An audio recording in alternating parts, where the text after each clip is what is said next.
Selamat datang di mata kuliah metode formal bersama saya dosen pengampu Anda semua, Irfani Zuhrufilah. Assalamualaikum warahmatullahi wabarakatuh.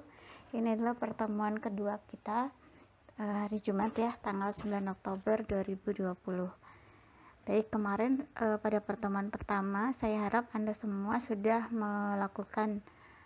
mengumpulkan tugas LKM 1-nya dan semua sudah mengerjakan kuis. Saya berharap Anda semua menjawab dengan nilai sempurna ya. Namun jika tidak sempurna, tidak apa-apa, materinya bisa dipelajari kembali. Baik, ini pada pertemuan kali ini adalah poin-poin yang akan kita bahas mengenai dua poin pertama. Ini adalah lanjutan dari materi pertama ya, tentang perspektif sejarah dan rekayasa perangkat lunak. Lalu ada tantangan dari rekayasa perangkat lunak sendiri, lalu ada software processes dan siklus hidupnya, lalu kemudian ada pengembangan agile, lalu ada software inspection, ada software project management, metode formal, dan terakhir ada resume atau kesimpulan. Minggu kemarin kita sudah membahas sekilas mengenai sejarah dari perangkat lunak.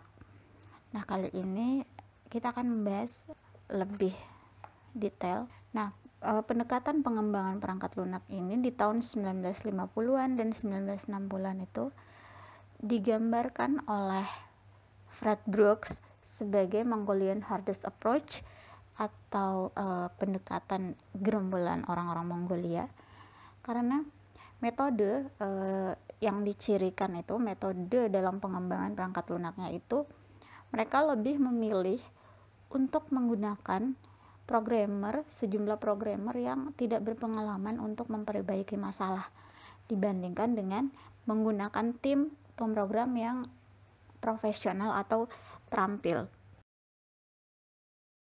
Pandangan tentang pengembangan perangkat lunak di saat itu memiliki filosofi seperti ini. The completed code will always be full of defects. Jadi kode yang lengkap itu akan selalu penuh dengan cacat. Selanjutnya, the coding should be finished quickly to correct these defects. Pengkodean harus segera diselesaikan dengan cepat untuk memperbaiki kerusakan yang tadi atau memperbaiki cacat-cacat yang ada di dalam coding yang sudah komplit tadi. Kemudian design as you code approach. Setelah kemudian di-coding, setelah kemudian dikoreksi kesalahannya, lalu kemudian coding tadi itu baru kemudian dilakukan tahap perancangan atau tahap desain. Padahal level atau susunan yang tepat untuk melakukan penciptaan perangkat lunak atau pengembangan perangkat lunak adalah perancangan terlebih dahulu. Nah, kenapa filosofi ini menerima kekalahan? Karena dalam pengembangan perangkat lunak ini banyak terjadi masalah-masalah dalam pembengkakan anggaran, kemudian molornya jadwal yang ditetapkan harus selesai kapan dan ternyata selesainya molor, jadwalnya jadi molor. Kemudian kualitas yang dihasilkan buruk sehingga keandalannya tidak bisa diandalkan. Pada akhir di tahun 1960-an, pengembangan perangkat lunak yang seperti ini mendesak untuk dilakukan perubahan. Sehingga kita sudah sebutkan di awal pertemuan bahwa di pertemuan pertama bahwa tahun-tahun ini konferensi NATO diadakan. Nah, Komite Sains NATO itu menyelenggarakan konferensi yang membahas masalah-masalah kritis dalam pengembangan perangkat lunak itu sendiri, yaitu masalah tadi, anggaran yang membengkak, jadwal yang molor, kualitas yang jelek, dan keandalannya yang tidak bisa diandalkan. Nah, yang disoroti konferensi NATO ini ya yang tadi itu, masalah-masalah kegagalan tadi. Sehingga pada masa-masa itu, sudah disebutkan juga di pertemuan pertama, adalah dikenal sebagai krisis dari perangkat lunak. Nah, konferensi itu kemudian membuat para ilmuwan sadar bahwa ternyata pemrograman ini sangat berbeda dari sains dan matematika. Kesadaran ini kemudian melahirkan disiplin ilmu baru, yaitu rekayasa perangkat lunak. Pada saat itu, pendidikan ilmu komputer itu lebih menekankan pada bagaimana teknologi-teknologi baru itu tercipta daripada bagaimana pentingnya fondasi atau dasar-dasar yang ada di dalam seorang ilmuwan itu atau seorang programmer itu dalam menerapkan teknik dalam merancang dan membangun produk yang berkualitas tinggi yang aman untuk digunakan oleh publik. Krisis ini kemudian menjadikan ilmuwan menyadari perlu adanya regulasi atau perlu adanya lembaga yang mengawasi atau sebuah undang-undang yang diciptakan untuk mengatasi profesionalisme seorang ilmuwan komputer atau seorang sarjana komputer.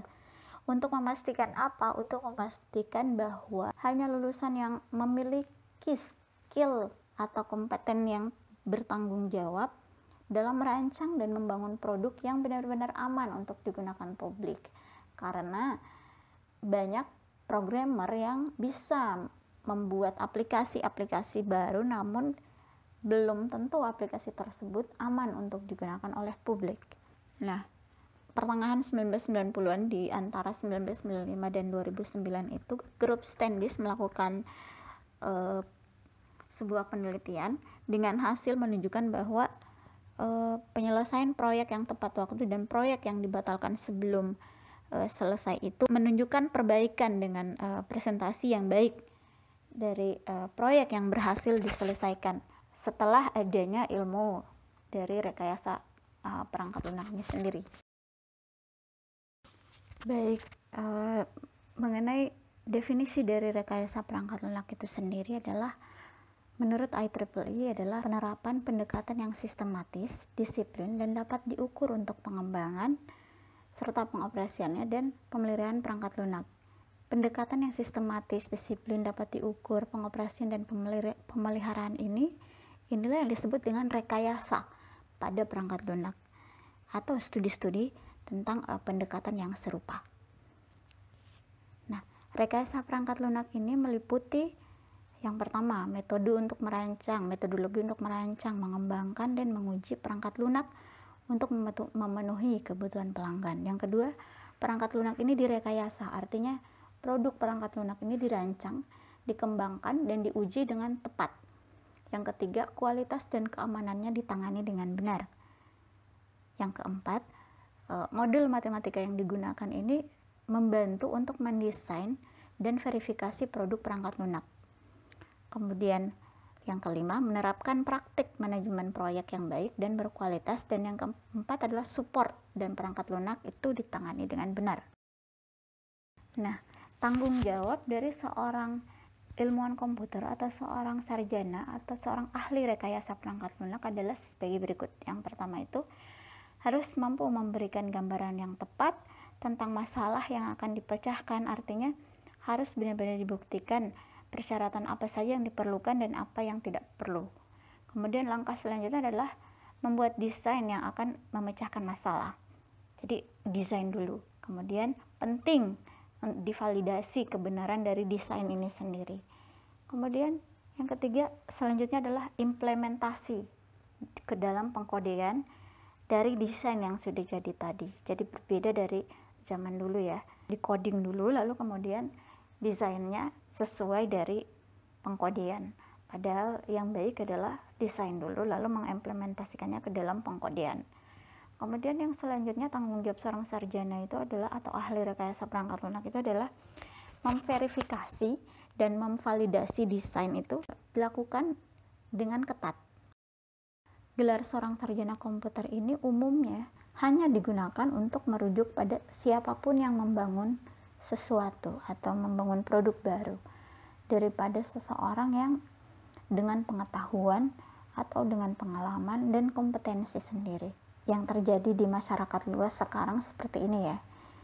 Para ilmuwan luar itu berpendapat bahwa ilmuwan komputer itu harus menerima dasar-dasar yang kuat dalam pemodelan matematika, sehingga Anda sekarang ini sedang ditempa untuk bisa mengerti bagaimana rekayasa perangkat lunak itu sebelum dilakukan praktikum atau pengkodean. Anda semua harus memiliki pengetahuan tentang pentingnya untuk mendapatkan seorang sarjana itu harus mengerti mendesain dan merancang serta mengerti bagaimana memodelkan matematika untuk membuat produk yang aman dan baik.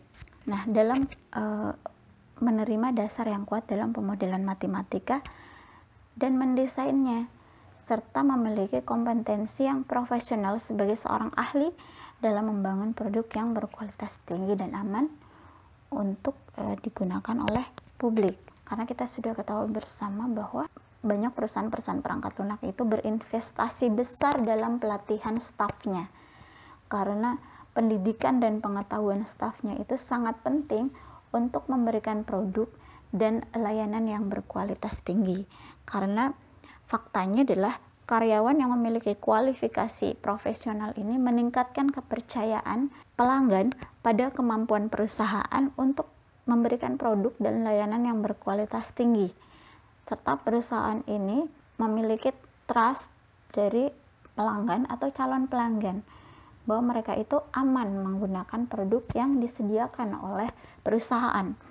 Nah, perusahaan yang kurang memperhatikan pengembangan stafnya akan berdampak buruk karena kehilangan reputasinya dan pangsa pasar. Selanjutnya adalah tantangan dalam rekayasa perangkat lunak. Nah, tantangan dalam rekayasa perangkat lunak ini adalah bagaimana menghadirkan perangkat lunak yang berkualitas tinggi, selesai dengan tepat waktu, dan sesuai dengan anggaran. Estimasi akurat biaya proyek itu harus akurat, kemudian tenaga dan jadwal yang ditentukan itu harus sesuai dengan estimasi, sehingga penggunaan dari metrik perangkat lunak ini harus objektif untuk melakukan peningkatan dalam estimasi. Ini adalah laporan dari Standish Report di tahun 1998 tentang pembengkakan biaya proyek di Amerika Serikat. Akurasi ini membuat biaya proyek dan tenaga serta jadwal memiliki tantangan dalam menyelesaikan rekayasa dari perangkat lunak itu sendiri. Oleh karena itu, manajer proyek itu perlu menentukan seberapa baik proses estimasi mereka sebenarnya dan untuk membuat perbaikan yang sesuai. Nah, penggunaan metrik ini adalah cara yang paling objektif untuk melakukan peningkatan dalam estimasi, sehingga akan terlihat bagaimana pengurangan varians antara upaya yang diperkirakan dan upaya yang sebenarnya. Jadi manajer proyek akan menentukan dan melaporkan upaya aktual versus dari perkiraan upaya dan jadwal dari proyek. Sehingga perlu adanya manajemen risiko. Nah, manajemen risiko adalah bagian penting dari manajemen proyek dan tujuannya adalah untuk mengidentifikasi risiko potensial sejak dini dan selama ini sebuah proyek berlangsung dan untuk mengelolanya dengan tepat. Probabilitas setiap risiko yang terjadi dan dampaknya itu bisa ditentukan, serta risiko tersebut dikelola selama pelaksanaan proyek. Nah, kualitas perangkat lunak ini perlu untuk direncanakan dengan baik untuk memungkinkan proyek menghasilkan produk-produk yang berkualitas secara konsisten. Lalu kemudian di pertemuan sebelumnya ini kita telah menyebutkan dan menjadi tugas Anda semua ya tentang kegagalan roket Ariane. Nah, sejumlah kegagalan perangkat lunak ini dibahas dalam bug milenium. Nah, di bug milenium ini adalah salah satunya ini kegagalan dari roket Ariane. Kegagalan roket Ariane ini tentu saja membuat badan antariksa Eropa ini menyebabkan rasa malu dan kerusakan yang besar pada kredibilitasnya. Karena hanya disebabkan oleh bug milenium, yaitu dimana hanya 2 digit yang mewakili tanggal, bukan 4 digit. Nah, solusinya ini melibatkan semua kode terdampak ini menjadi salah, sehingga ini adalah kesalahan bug floating point di mikroprosesor Intel. Nah, pada saat itu Intel Corporation lambat dalam menguasai masalah floating point ini, sehingga dampaknya pada pelanggan adalah reputasi dari badan antariksa Eropa pada saat itu benar-benar rusak dan menyebabkan rasa malu yang tidak bisa diungkapkan lagi, sehingga roket Ariane ini hanya 40 detik terbang atau meluncur di penerbangan perdananya itu berakhir dengan kegagalan hanya dalam 40 detik. Nah, kegagalan ini menunjukkan bahwa kualitas perlu dipertimbangkan dengan sangat hati-hati saat merancang dan mengembangkan perangkat lunak. Efek dari kegagalan perangkat lunak itu dapat berupa biaya yang besar dalam mengoreksi dan menguji ulang perangkat lunak atau merusak kredibilitas dari reputasi sebuah perusahaan atau bahkan hilangnya nyawa. Lalu kemudian kita masuk pada bagian software, process, and life cycle. Nah, pengembangan perangkat lunak ini melibatkan banyak sekali proses, seperti proses untuk menentukan kebutuhan estimasi dan kebutuhan perencanaan proyek, kemudian kebutuhan untuk proses desain, kemudian implementasinya, kemudian pengujiannya. Nah, proses ini digunakan harus sesuai dengan tujuannya. Proses pengembangan perangkat lunak ini memiliki beberapa siklus dalam proses. Namun sebelum kita masuk kepada macam-macam siklus hidup dari proses perangkat lunak ini, perlu kita tahu bahwa aset proses perangkat lunak dalam suatu organisasi umumnya seperti ini. Yang pertama, kebijakan pengembangan perangkat lunak untuk organisasi. Yang kedua, ada peta proses yang menggambarkan aliran kegiatannya. Yang ketiga, ada prosedur dan pedoman yang menjelaskan proses secara lebih rinci. Ada daftar periksa untuk membantu kinerja sebuah proses. Ada template untuk kinerja aktivitas tertentu. Kemudian ada materi pelatihannya. Kemudian proses yang digunakan untuk mengembangkan perangkat lunak berkualitas tinggi itu umumnya meliputi proses-proses ini. Proses manajemen proyek, proses persyaratan, ada proses desain, ada proses pengkodean, ada proses peer review, kemudian ada pengujian, dan seterusnya sampai pada support kepada pelanggan dan support terhadap proses pemeliharaan atau support customer dan proses maintenance. Proses pengembangan perangkat lunak ini memiliki siklus hidup terkait yang terdiri dari berbagai macam fase. Ada beberapa siklus hidup dalam proses pengembangan perangkat lunak, yaitu yang pertama ada siklus hidup waterfall life cycle atau siklus hidup air terjun. Seperti apa bentuknya? Jadi bentuknya seperti ini. Siklus hidup air terjun ini dari requirements, ini adalah pengumpulan dan definisi persyaratannya apa saja, diikuti oleh kemudian specification, oleh spesifikasi sistem itu sendiri, persyaratan fungsional dan non fungsional. Kemudian ada, kita lanjut kepada desain, lalu kemudian ada implementasi kode, ada implementasi kode di sini. Kemudian kita masuk kepada unit testing atau pengujian komprehensif, lalu kemudian pada integration testing, lalu kemudian masuk pada sistem testing, pengujian sistem, serta sampai kepada pengujian sistem dan yang diterima oleh pengguna. Nah, model air terjun ini digunakan untuk proyek-proyek yang persyaratannya dapat diidentifikasi pada awal siklus hidup proyek atau telah diketahui sebelumnya.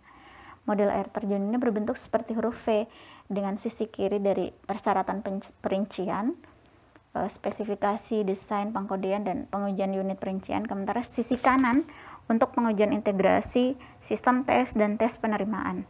Jadi setiap fase memiliki kriteria masuk dan keluar yang harus dipenuhi sebelum fase berikutnya dimulai. Lalu ada yang kedua adalah siklus hidup spiral atau spiral life cycle. Bentuknya seperti apa? Bentuknya seperti ini. Nah, model spiral ini dikembangkan oleh Barry Bohm pada tahun 1980-an. Model spiral ini pada dasarnya adalah prototipe yang digunakan kembali dengan analis bisnis dan pelanggan yang meninjau iterasi terkini dan memberikan umpan balik kepada tim pengembangan. Lalu umpan balik ini kemudian dianalisis lagi dan digunakan untuk merencanakan iterasi berikutnya. Nah, pendekatan ini sering digunakan dalam pengembangan aplikasi secara yang bersama-sama, di mana kegunaan dan tampilan serta nuansa aplikasinya itu yang menjadi perhatian utama. Ini sangat penting dalam pengembangan berbasis web dan dalam pengembangan antarmuka pengguna grafis atau pengembangan GUI. Lalu kemudian ada proses terpadu rasional atau Rational Unified Process. Rational Unified Process ini dikembangkan di Rational Corporation, sekarang merupakan bagian dari IBM pada akhir tahun 1960-an. Ini menggunakan bahasa pemodelan terpadu atau UML. Nah ini RUP ini menggunakan bahasa pemodelan terpadu atau menggunakan spesifikasi desainnya pakai UML, di mana UML ini adalah bahasa pemodelan visual untuk sistem perangkat lunak yang menyediakan sarana untuk menentukan, membangun, dan mendokumentasikan sistem yang berorientasi objek. Konsep dari arsitektur perangkat lunak yang mewujudkan aspek statis dan dinamis ini yang paling signifikan dari sistem adalah dengan menggunakan arsitektur seperti ini. Arsitektur yang tumbuh dari kasus pengguna dan faktor-faktor seperti platform yang menjelaskan atau yang menjalankan perangkat lunak berdasarkan pertimbangan penerapan serta sistem warisan serta persyaratan-persyaratan non-fungsionalnya. RUP ini menguraikan pekerjaan proyek-proyek besar menjadi potongan-potongan yang lebih kecil, dan setiap proyek ini adalah iterasi yang menghasilkan peningkatan produk. Iterasi ini terdiri dari satu atau beberapa langkah dalam alur kerja dan umumnya mengarah pada pertumbuhan produk-produk yang baru. Jika ada kebutuhan untuk mengulangi iterasi, maka yang hilang adalah upaya salah arah dari satu iterasi, bukan keseluruhan dari produknya. Seperti itu. Lalu ada di bagian akhir ini ada pengembangan agile. Pengembangan agile ini adalah merupakan metodologi ini mencakup dari pengendalian untuk mengelola perubahan pada persyaratan serta memiliki komunikasi yang baik dalam umpan balik pada tahap awal yang merupakan bagian penting dari sebuah proses pengembangan agile. Agile ini menggunakan pemrograman yang berpasangan dan gaya korbannya itu kolaboratif dengan filosofi bahwa dua kepala lebih baik daripada satu, sehingga ini memungkinkan berbagai perspektif dalam pengambilan keputusan serta memiliki pemahaman yang lebih luas tentang mencapai solusi dari sebuah masalah. Pengujian perangkat lunak pada life cycle ini sangat penting dan umumnya menggunakan pengujian otomatis untuk pengujian unit serta penerimaan kinerja dan integrasi. Agile ini menggunakan pengembangan berbasis pengujian dengan pengujiannya ditulis dalam sebuah kode. Nah, pengembangan menulis kode untuk membuat tes lulus, untuk membuat testing lulus dengan pengembangan idealnya hanya untuk mengkodekan tes yang gagal saja. Sehingga pendekatan ini memaksa pengembang untuk menulis kode yang dapat diuji. Nah, refactoring ini digunakan di Agile sebagai praktik desain dan pengkodean. Tujuannya sudah jelas, yaitu untuk mengubah cara perangkat lunak ditulis tanpa mengubah fungsinya. Kita lanjut pada manajemen proyek perangkat lunak atau software project management. Jadi untuk menghasilkan perangkat lunak yang berkualitas secara tepat waktu, ini membutuhkan proses manajemen dan rekayasa yang baik. Estimasi dan penjadwalan proyek itu sangat sulit dilakukan karena proyek perangkat lunak ini sendiri seringkali merupakan terobosan baru dan berbeda dari proyek-proyek sebelumnya, sehingga perlu adanya manajemen risiko yang efektif selama proyek itu untuk keberhasilan sebuah proyek. Risiko-risiko yang muncul itu sangat mungkin karena ketidakpastian yang ada selama pengembangan proyek perangkat lunak. Kemudian perlu adanya melibatkan identifikasi resiko, analisis dan evaluasi resiko, mengidentifikasi respon terhadap resiko, lalu kemudian memilih dan merencanakan respon terhadap resiko serta pemantauan resiko itu sendiri. Ini adalah tugas-tugas dari manajemen risiko. Nah, kemudian risiko-risiko ini dicatat dan kemudian kemungkinan setiap risiko yang timbul ini serta dampaknya kemudian agar bisa ditentukan, sehingga pada saat mengatasinya juga dapat dengan mudah dicarikan solusi. Selanjutnya ada pemeriksaan perangkat lunak atau software inspection.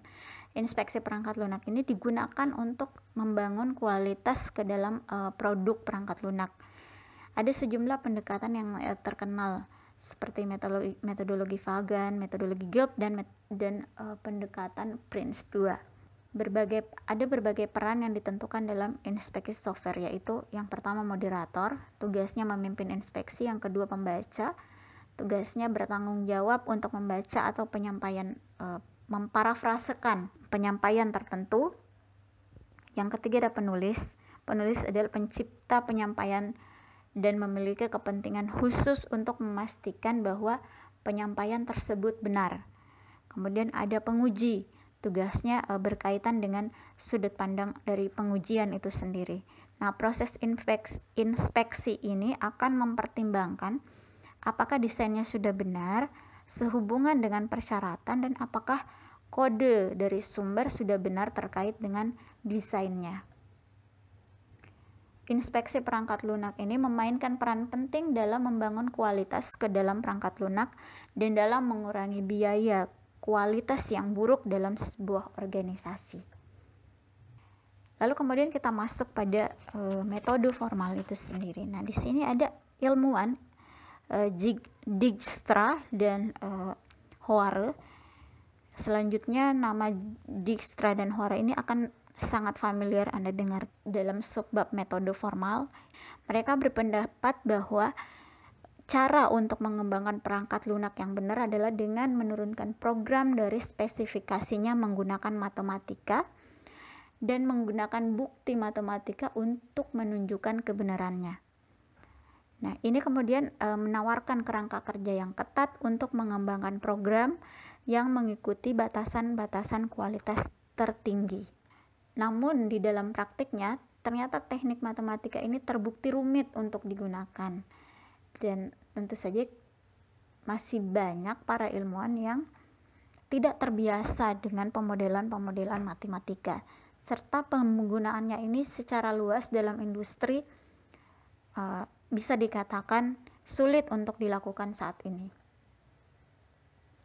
Karena ada kebutuhan untuk ketelitian ekstra, dan teknik matematika ini dapat mendemonstrasikan ada atau tidaknya properti tertentu yang diinginkan atau tidak diinginkan.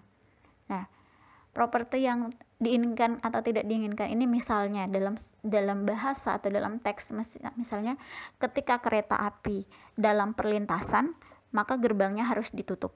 Sifat notasi matematika ini yang tidak ambigu menghindari masalah dari ambiguitas dalam deskripsi bahasa atau dalam sebuah teks.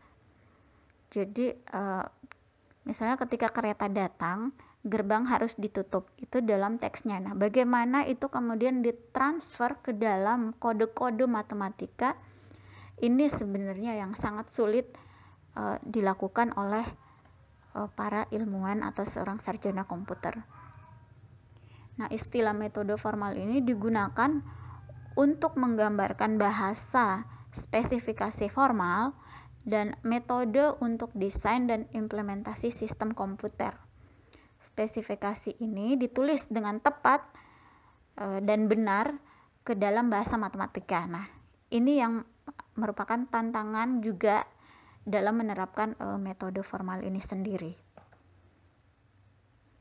Nah, namun metode formal ini sebenarnya telah diterapkan pada berbagai aplikasi, termasuk di dalamnya itu di dalam desain sirkuit, kemudian dalam artificial intelligence, dalam kecerdasan buatan, kemudian ke dalam spesifikasi standar dan berbagai macam verifikasi program. Nah, dari semua penjelasan tadi, di sini ada resume yang bisa Anda baca dengan teliti. Pertemuan kali ini Anda semua tidak saya beri tugas, namun saya berharap karena pertemuan kali ini sangat banyak teks yang saya sampaikan di dalam slide-nya, saya berharap Anda semua bisa mempelajari kata-kata yang saya sampaikan tidak tertuang di dalam teks. Mohon diperhatikan dengan seksama. Kemungkinan ini akan muncul pada tugas selanjutnya. Karena Anda tidak memiliki tugas, saya ucapkan selamat belajar dan sampai jumpa pada pertemuan selanjutnya.